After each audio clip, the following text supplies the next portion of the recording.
Izorod. In Izorod, under number 10, it is said, "Here is the offspring of Noah, Sem, Ham, and Japheth."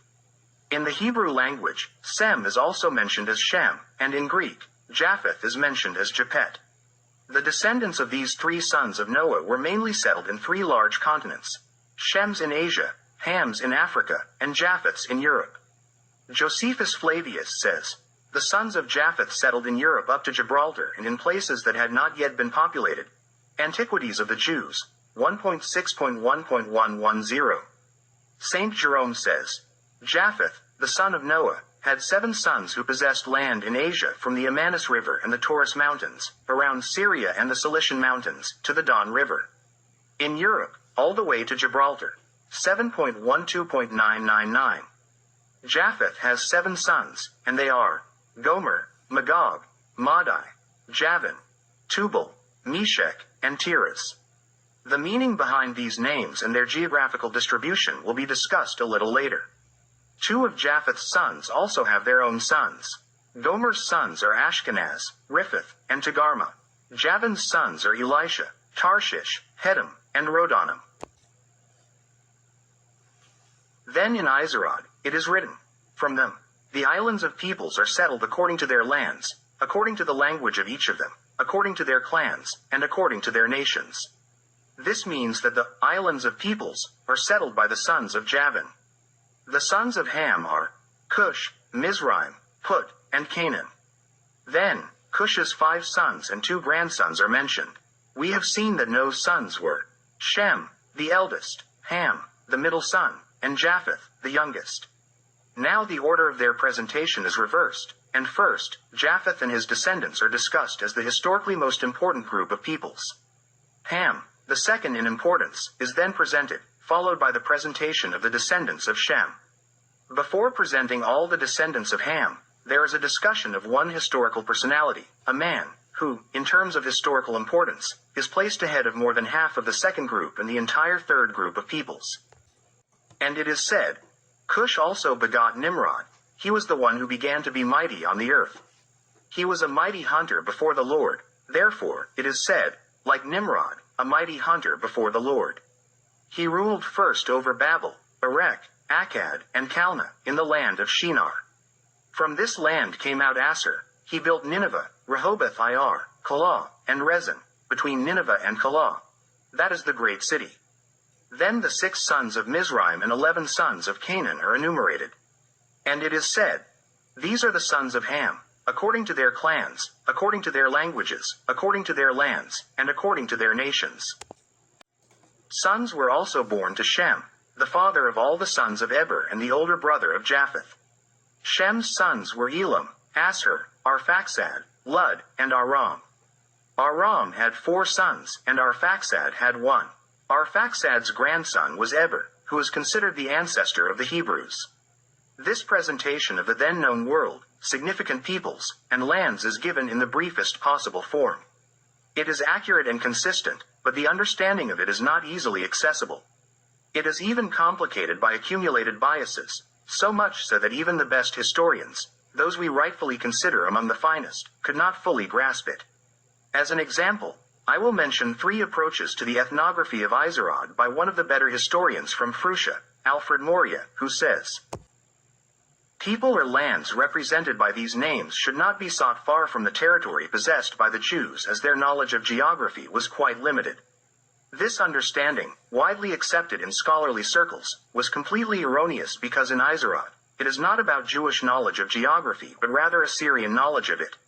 The Jews adopted all this from the Assyrians, who had a very broad knowledge not only of geography but also of the territorial distribution of various peoples and tribes in Europe and Asia. The majority of the enumerated peoples were even, at some point, part of the Assyrian Empire." Another approach by Moria is as follows. The relationships acknowledged by the Jews among different known peoples must be taken in a way that these nations initially lived in neighboring lands.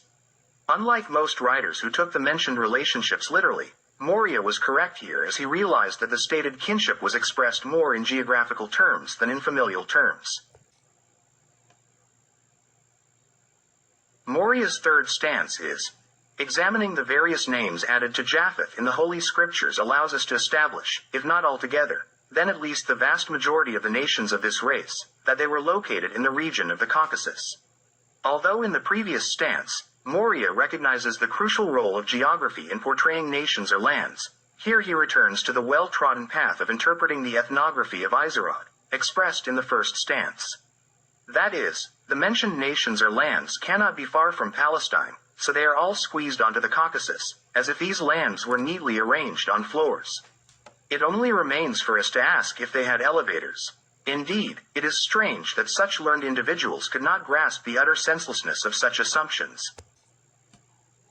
Philo of Alexandria explains that in Izorod, the origin of peoples and their kinship is given in an allegorical manner. 123.1. Saint 140. Although Philo was well known as a writer of Jewish history, few adopted this instruction of his. The Greeks transmitted to us some older traditions about the origin of the world and the human race stemming from Japheth. This Japheth is portrayed in a struggle with the sky and giants called Titans, so Japheth is one Titan thrown into Tartarus along with Kronos. Iliad 8:4-7-9.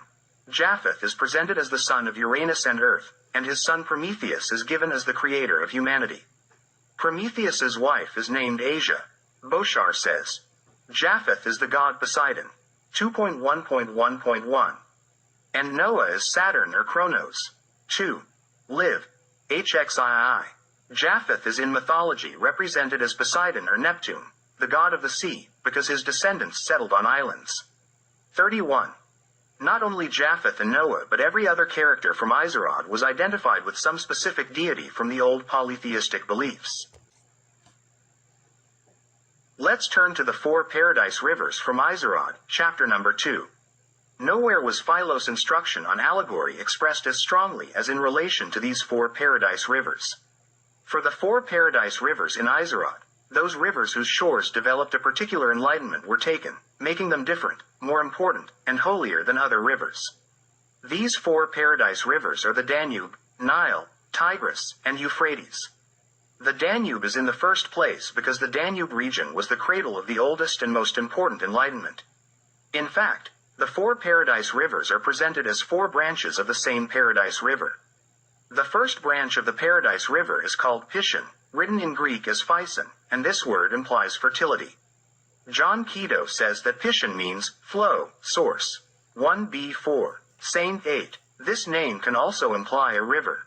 In Izorod, it is said, this is the river that encompasses all the land of Havilah, where gold is found. The second paradise river is called Gihon, and it encompasses all the land of Cush. Immediately, the river Nile is recognized under the name Gihon. The third is Hiddekel, which flows in front of Assyria. Here, the Tigris River is immediately recognized. The fourth is the river Prat, which is the old name for the Euphrates. In fact, the Greeks turned the name Prat into Euphrates. Regarding Pishon, i.e., the Danube, see the chapter by Novakovic, Serbs and Paradise Rivers. 178. As for the flood traditions, there were several such traditions in both Europe and Asia. These traditions were somewhat similar and somewhat different. The flood tradition found in Izorod is taken from Assyria, and it takes place in Assyria. Now, let's return to Nimrod.